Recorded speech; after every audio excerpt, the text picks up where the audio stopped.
Happy new year guys. आज चाहिँ हामी ह्याप्पी न्यु इयरको दिन 2083 वैशाख 1 गते घुम्न जाने भनेर भान्जा भान्जीहरूसँग म निस्किँदैछु। काठमाडौँमा छौँ हामी यतिखेर। हाई सदिक्षा।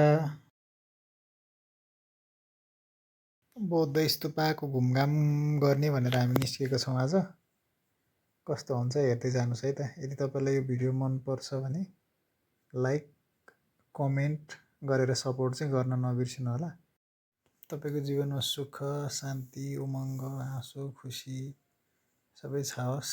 82 सालमा हुन नसकेको कामहरू 83मा होस्, यही सफलताको शुभकामना छ यहाँहरू सबैलाई।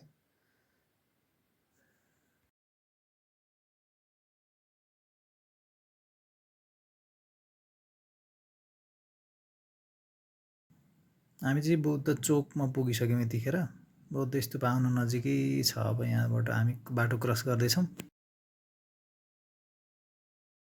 ल हेर त भिडभाड। हामी गेटमा बौद्ध गेटमा आइपुगिसक्यौँ। त्यसपछि पछाडि पछाडि छन् भान्जा भान्जीहरू चाहिँ। हामी बौद्ध स्तूप आइपुग्यौँ। त्यसपछि हेर्दाखेरि एकदमै रमाइलो देखियो। यहाँनिर चाहिँ नयाँ सालले चाहिँ सुख शान्ति समृद्धि ल्याओस् भनेर नमस्कार पनि गऱ्यौँ, पुकार्यौँ सबैको शान्ति होस् जय होस् भनेर दियो पनि बाल्यौँ। त्यसपछि परेवालाई चारो दियौँ, परेवाहरूसँग रमायौँ। नानीहरू पनि परेवासँग खेले, एकदमै रमाए, इन्जोय गर्यो। त्यसपछि बुद्धमा चाहिँ शान्तिको प्रतीक, अब भगवान् बुद्धको आस्था भएको ठाउँ। त्यसैले पनि हामी सबै नेपालीमा समृद्धि सुख शान्ति छाओस् भन्ने हाम्रो कामना हो।